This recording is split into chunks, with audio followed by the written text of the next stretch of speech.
কে আছে এখানে? Hi guys, তোমরা কই যাচ্ছ? হ্যালো ভাই, হ্যালো গাইস, হ্যালো গাইস, আমরা সবাই যাব না?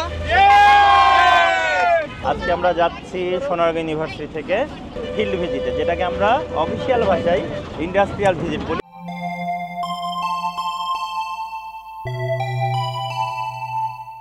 হ্যালো, আসসালামু আলাইকুম ফ্রেন্ডস। অলরেডি চলে আসছি আমাদের সোনারগাঁ ইউনিভার্সিটির ইন্ডাস্ট্রিয়াল ভিজিট আছে। আসলে আজকে সেই ভিজিটের জন্য আমরা 3টে বাস আমাদের টিচাররা অ্যারেঞ্জ করে দিয়েছে। আমরা ইন্ডাস্ট্রিয়াল ভিজিটে কী কী করি আপনাদেরকে অবশ্যই দেখাবো। যারা যারা আমার সাথে আছে এবং পাশে আছেন থাকবেন, আর অবশ্যই দেখবেন যে কতটুকু আমরা দেখলাম ইন্ডাস্ট্রিয়াল ভিজিটে, এবং আপনিও কীভাবে দেখতে পারেন। বন্ধুরা, বাস নিয়েছি, আর 3টা বাসের মধ্যে আমরা সবাই স্টুডেন্ট যারা আছি তারা এখানে অলরেডি আমরা অ্যাড হয়েছি। আমাদের সদ্য স্যার এখানে কিন্তু চলে আসছে। স্যার, আসসালামু আলাইকুম স্যার। জি স্যার, ভালো আছেন স্যার আপনি? বন্ধুরা, আমরা এখন ইন্ডাস্ট্রিয়াল ভিজিটে যাব। এর মধ্যে গ্যাদারিং করতেছে কিছু পোলাপানরা। দেখি পোলাপান, দেখি কে কে আছে এখানে। হাই গাইস, তোমরা কই যাচ্ছ? হ্যাঁ, ফ্যাক্টরি ভিজিট। কে কে যাচ্ছ? তুমি বাদে? আচ্ছা, ওকে ঝোলাই নিয়ে চলো তাহলে। সবাই যাচ্ছি আমরা। তা বন্ধুরা, দেখি আর কে কে যাচ্ছে আমাদের সাথে। আমরা ব্লগ ভিডিওতে আছি। সুমি, তো থ্যাংক ইউ সো মাচ। কারা কারা আছে একটু চেয়ার না দেখলে তো ভালো লাগবে না নাকি? সুন্দর করে হাসেন, smile. Thank you so much. নাকি এনাফ? Thank you. পোলাপানের সব নিয়ে নিলাম। কি অবস্থা? তুই ভালো আছো? কেন তোমার? হ্যাঁ, আপনারই তো দরকার আমাদের। কই? হ্যালো ভাই, হ্যালো গাইস, হ্যালো গাইস, সরো সরো সরো। কে কে আছে দেখি। ঢুকতে যাই। কারা কারা আছি আমরা সবাই? দূর গুড। দাঁড়াই যাবো আমরা, সমস্যা নেই।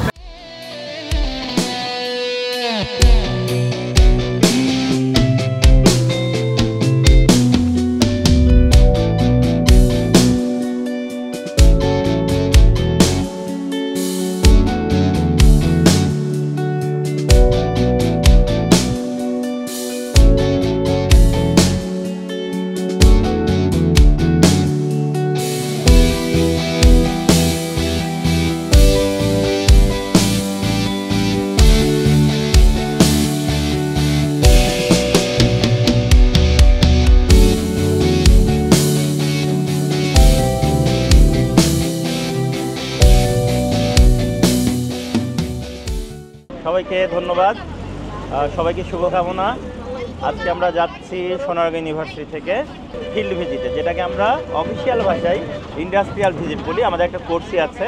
আমরা যাচ্ছি 100 জন ছেলে মেয়ে নিয়ে, 100 জনের বেশি ছেলে মেয়ে নিয়ে 3টা বাসে আমরা যাচ্ছি, এবং তারুণ্যের উদ্যম আমাদের মাঝে কাজ করছে।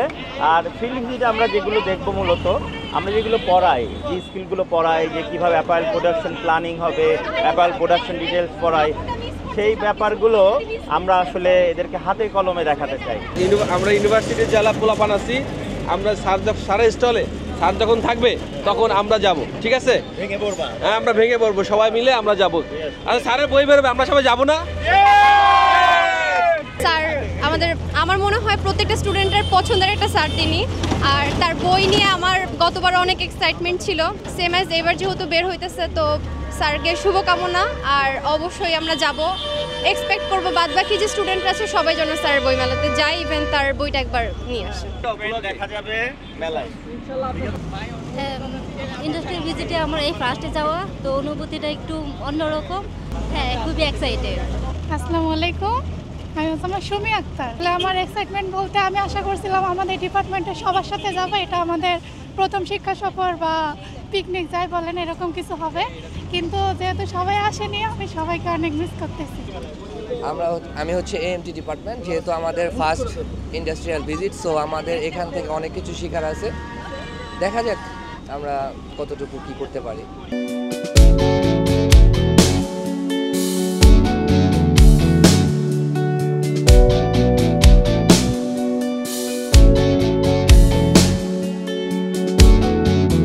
আমরা কিন্তু চলে আসছি আমাদের পুরো ইউনিভার্সিটির পুরো টিমটা এবং হচ্ছে বাম পাশের যে পুরো টিমটা আছে, পুরো টিমটা নিয়ে আমরা এখন বে ক্রিয়েশনের সামনে আছি। বে ক্রিয়েশন লিমিটেড আসলে ইউনিভার্সিটির এই ধরনের কার্যক্রমগুলো আমাদেরকে ইনফ্লুয়েন্স করে যে আসলে একটা ফ্যাক্টরি কী করে রান করে। আর দ্যাটস ওয়াই কিন্তু আজকের এই ভিডিওটা যারা যারা আমার সাথে আছেন এবং পুরো ভিডিওটির মাধ্যমে দেখানোর চেষ্টা করবো আমরা কী দেখলাম, এবং যারা স্টুডেন্টরা আছেন ফ্যাশন ডিজাইনার এবং এএমটি এবং এফডিটি যারা আছেন তারা আজকের সব কিছু ভালোভাবে আরও বুঝতে পারবেন। কোনো কিছু জিজ্ঞেস করা দরকার পড়লে জিজ্ঞেস করবে, আরও বলে দিবে, ঠিক আছে? দরকার পড়লে জিজ্ঞেস করে ছবি তুলবে, ঠিক আছে? সিরিয়ালি করবো। চলো আমরা এখন যাব বে ক্রিয়েশন লিমিটেডে।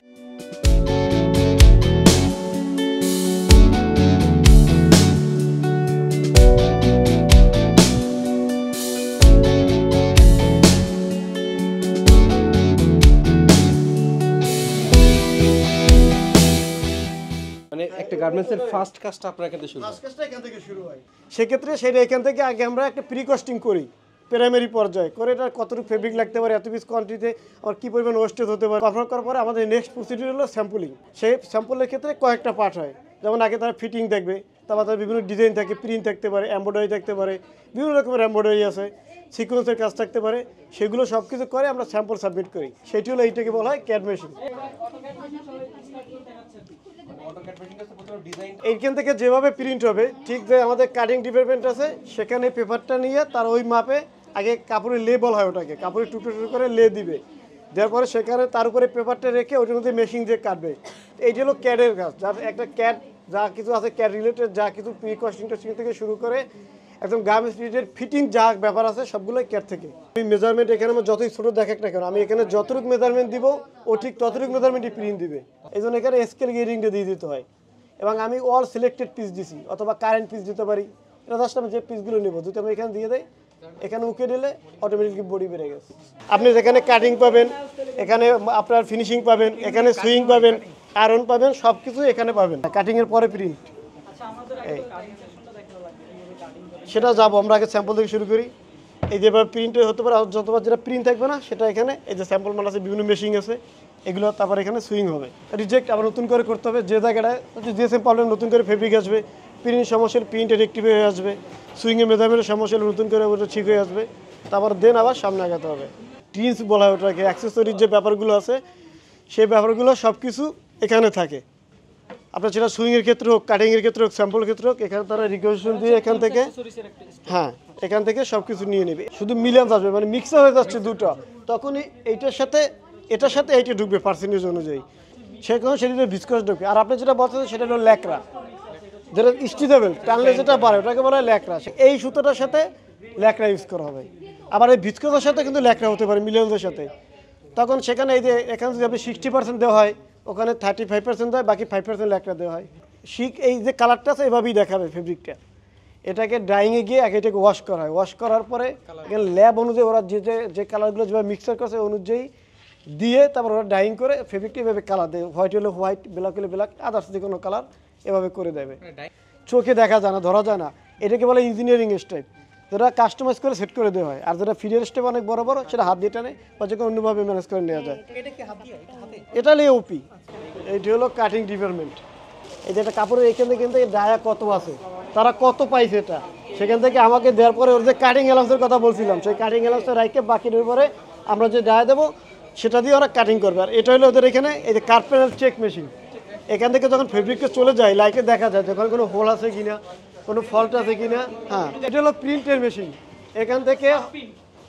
এখান থেকে আমাদের এখানে সব ধরনের প্রিন্ট হয় না, শুধু নেকে যে সাইজের যে প্রিন্টটা বা ব্র্যান্ডের যে প্রিন্টটা সেটা শুধু এখান থেকে করা হয়। এটাকে বলা হয় মূল, এটা আলাদা একটা পার্ট পিছনে জয়েন করা হয়। এটাকে বলা হয় অক্টোপাস মেশিন, অক্টোপাস, ঠিক আছে, অক্টোপাস মেশিনে এটা করা হয়। যদি এক না হয় সেক্ষেত্রে ফেব্রিকে দেখা যায় ওই মাথায় একটু অনেক রকমের কালার হইতে পারে, শেডিং আসতে পারে, সেক্ষেত্রে যাতে শেডিংটা না আসে মানুষ এখানে পরিষ্কার, এখানেও পরিষ্কার থাকার কথা কিন্তু এখানে কালো বা একটু টোন একটু চেঞ্জ আছে জাস্ট এভাবে। এটা মেশিনের ডাইংয়ের ক্ষেত্রে আসে অনেক সময়, সেক্ষেত্রে যদি একটু কালো থাকে সব পার্টসগুলো একত্রে থাকে তাহলে প্রবলেম হয় না, খারাপ দেখা যায় না, তাহলে এই ববিগুলো রিজেক্ট হয় না, সেক্ষেত্রে এই স্টিকারগুলো ইউজ করে। আবার দেখা যায় এই স্টিকারের এই সিরিয়ালেরটা একটু রিজেক্ট বেরোচ্ছে, এটাকে রিপ্লেস কাটবে, পরিবর্তে একদম রিপ্লেস করার পরে এই স্টিকারটা ওটাই লাগাই দেবে।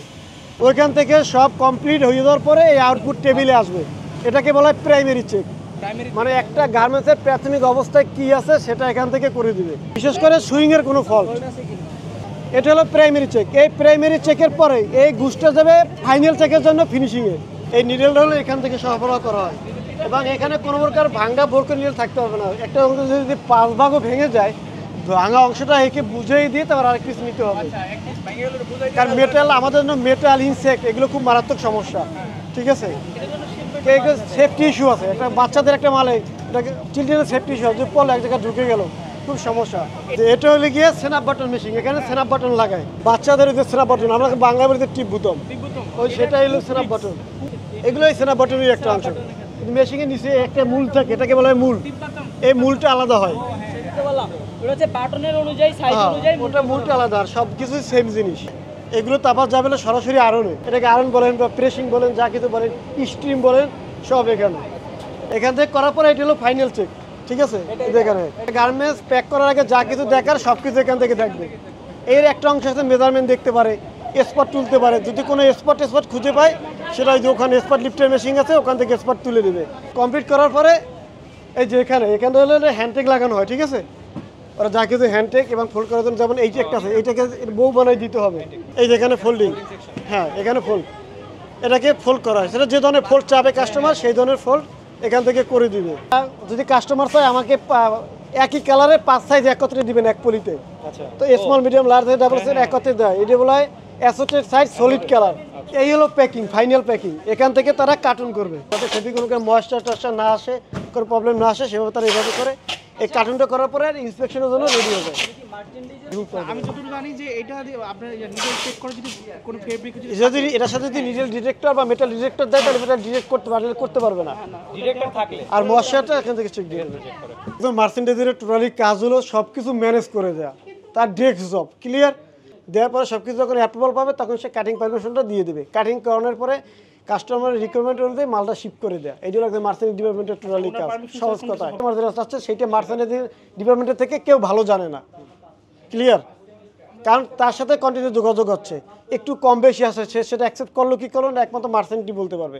মানে তার সাথে সরাসরি কাস্টমার সাথে কমিউনিকেশনটা মেনটেন করে মার্চেন্ট ডিপার্টমেন্ট, ক্লিয়ার?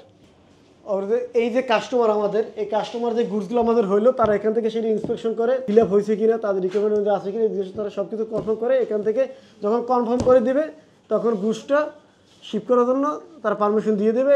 করার পরে সেই গুডসটা শিপ করা হয়। এটি হলো এই ডিপার্টমেন্টের এখানে কাজ। এগুলো একটা গার্মেন্টসের নর্মালি আরএমজি একটা ফ্যাক্টরির ইন্টারনাল কাজ। ফ্রেন্ডস, অলরেডি আমরা বে ক্রিয়েশন এসেছিলাম, গার্মেন্টস সেক্টরের সব কাজ দেখলাম, অবশ্যই ভালো লাগছে, একটা নতুন এক্সপিরিয়েন্স অ্যাড হয়েছে এবং ইন ফিউচারে আরও অনেক ফ্যাক্টরি ভিজিট করব, কারণ একটা মাথায় প্ল্যান আছে, যেহেতু বিজনেসম্যান সব কিছু মিলে আবার স্টুডেন্টও।